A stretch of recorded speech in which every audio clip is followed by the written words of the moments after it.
Assalamu alaikum wa rahmatullahi wa barakatuh. I thought as I'm out and about today in the car and I don't have the children, I might tell you my revert story. How blessed are you? Alhamdulillah. How blessed am I? Okay, so let's start. Right, I'll start at the very beginning, okay? I'll start at the very beginning, okay? So when I was at school, at high school, I met a girl. And she was a Muslim and she didn't used to cover her head or anything, but I remember going to her house. Her mother invited us over and I went upstairs and I was looking for the bathroom and I went into the wrong room, and on the floor there was like a wooden stand with this book on it, and being a child and being nosy, I thought, I'm gonna go and have a look, see what that is. So I like crept over and had a look, and I now know it was the Quran. So that was my first experience of seeing anything Arabic or knowing anything about the Quran. I didn't question it, I didn't ask her anything about it, I just was aware. I found the toilet in the end, by the way. Anyway, years later, fast forward into my late 20s, early 30s, I was in town. Now, I've always been a very opinionated person and I want to know the truth. If I don't know the truth, I shall seek it until I find it, okay? So that's how I am. So I was in my local town centre and there was a man with a dawah stall. And he was standing there kind of talking about Islam, and he had loads of books and all that. And I thought, right, I'm going to go up to him and just say, how can he believe in a man that sits on a cloud, astaghfirullah, that lets children die, for example? So I'm over there and we're having this heated debate. He's very calm and he's got this man next to him, and this man is just looking at the floor the whole time. I'm like, yo, what's up with your mate? Astaghfirullah. Why is he just looking at the floor? Can't even look me in the eye. Like, it just goes to show he's got no respect. And he was like, he won't engage in eye contact with you as a respect towards you. He was like, that's why he's not looking you in the eye. And I thought, okay. Anyway, so having this debate, I'm still none the wiser. I'm still I'm listening to what he's saying, but I'm like, don't know. And he gave me this little booklet, and on the front of it there's like a door. I remember because I've still got it somewhere. And he said, go home, read that, and if you've got any questions, here's the number of the centre that I work for. Okay. So I took that book home, I just shoved it on the side, didn't look at it. And then I started to go through quite a really bad period. I had a serious eating disorder. Okay, I won't go into that now. Maybe that's a video for another time. And I was just really struggling with life and knowing what it was I was supposed to be doing. And I picked up this book. I just looked on the shelf. I was like, oh, what can I read? Because I love to read. And I picked up this book that he gave me. Probably about, I want to say about 6 months later.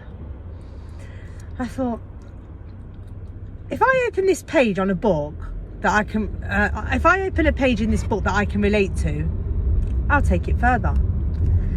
So I've opened the page and they're talking about a woman's rights in Islam.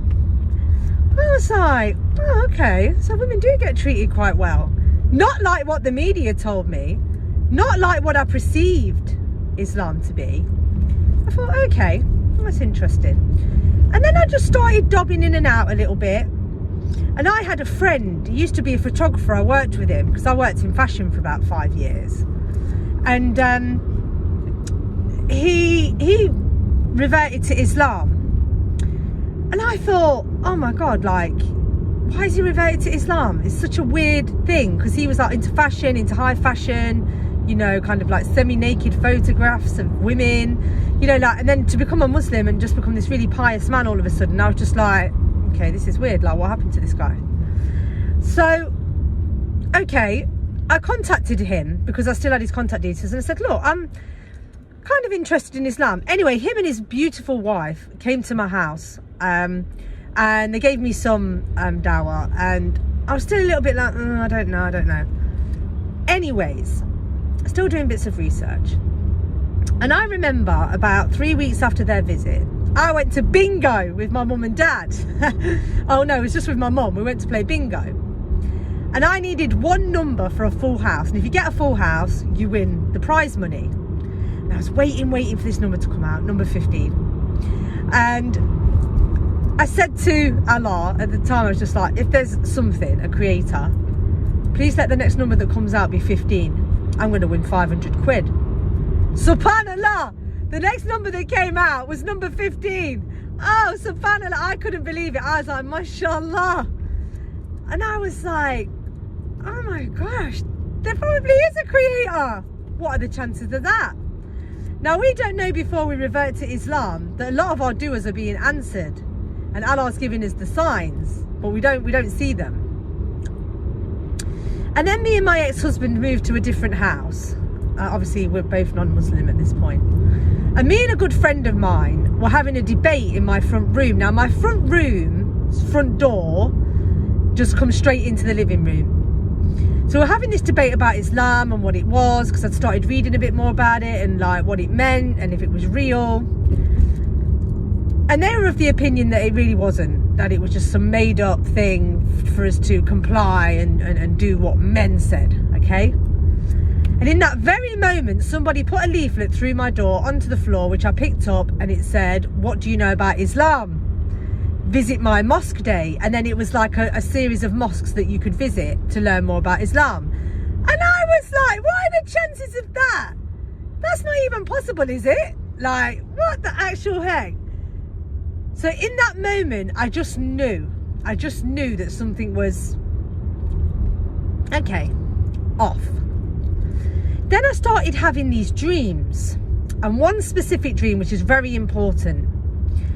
I had this dream that I was in this centre, okay? There was loads of people all dressed in white, and they were all bowed down on the floor. And I was walking around trying to get someone's attention, and no one would talk to me. And I went in this like back bit, and there was like these wash basins, and there was this man, and he was like washing his feet. And I was like, what are you doing? And he didn't talk to me. He was just looking down. He just didn't talk to me. And I thought, what is this? And I remember waking up from that dream and thinking, it was so real.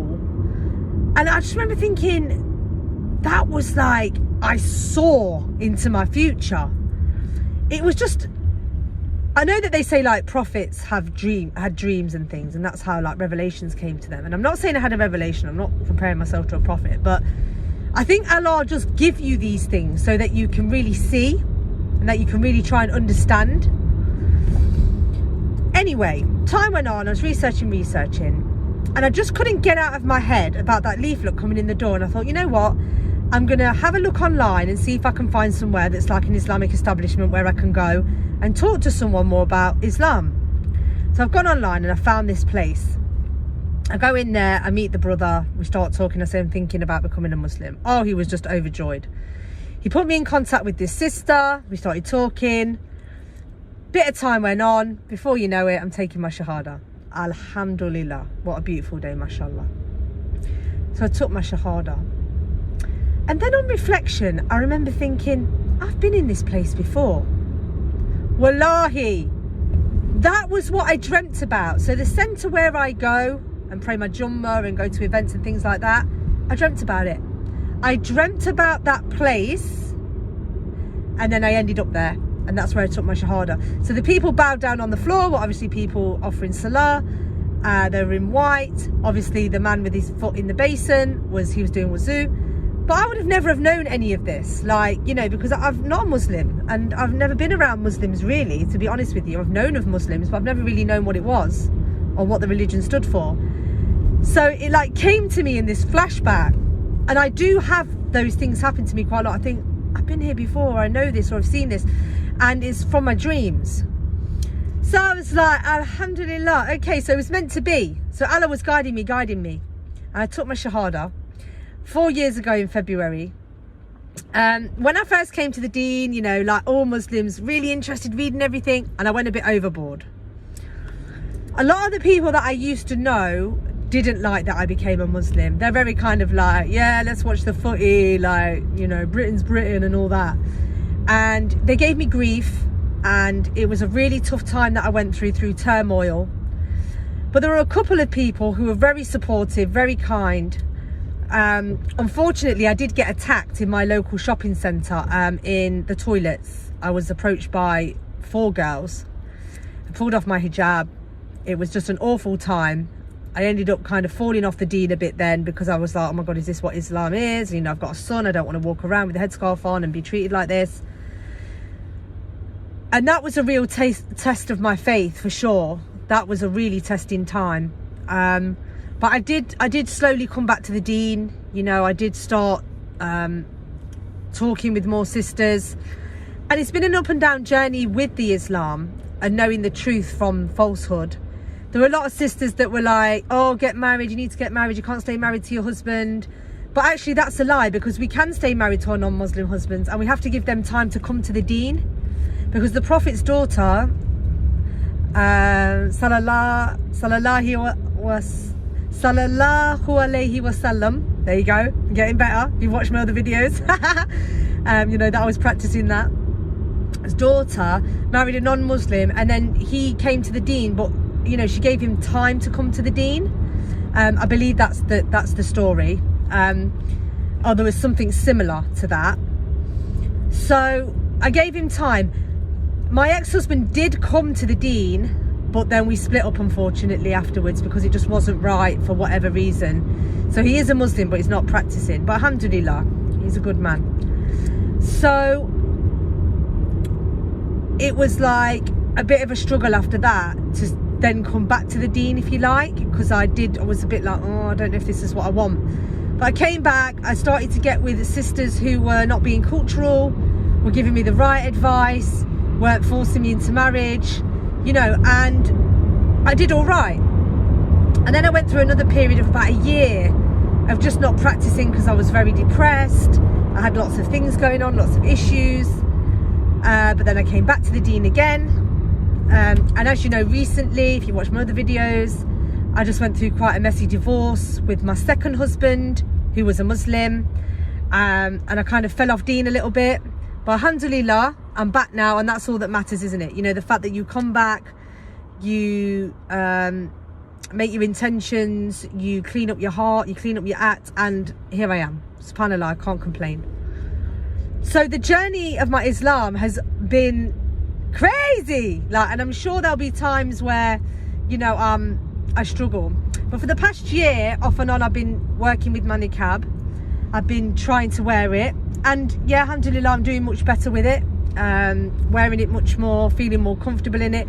I think going through what I've been through recently has made me so much stronger on my deen, not just on my deen, but as a person, and knowing what I will and won't put up with. So alhamdulillah, it's really been a blessing in disguise, even though at the time you don't see it as that. You see it as like a headache and stress, and why is Allah doing this to me? But yeah, so that's my revert story from the beginning. It was beautiful when I took my Shahada. I took it at a place called the City Retreat. I took it with Yusuf Chambers. He's quite well known in our community. And, you know, they've been a great support to me over the years, different things I've been through. Because, you know, the Islamic community can help you not just with Muslim things or Islamic things. You know, we help each other through all types of things. So, yeah, they've been good. I give them a 9 out of 10. No, just kidding. But, yeah, so that's how I came to Islam. Please make dua for me that I stay. The aim is to die Muslim on deen, yeah? That's all Muslims want. They just want to die a Muslim on deen. So, inshallah, let's hope that I'll get what I want. But if you're thinking about taking your Shahada, do it. You won't regret it. It's the most amazing thing. And do you know what? I have got the most amazing friends from becoming a Muslim. I can't even tell you the friends that I've got. They're not even my friends. They're my sisters, yeah?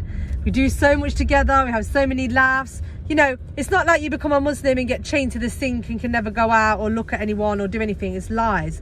You know, we go out, we have a good time, we go bowling, we go, you know, we go cinema, we have nights at mine, you know, and it's just a beautiful religion. It's an amazing experience that you go through. Like, I would definitely recommend coming to Islam. But don't rush anything. Just kind of take your own time. you know, enjoy the process, read, know your rights, ladies. But alhamdulillah. So that's my revert story. Assalamu alaikum.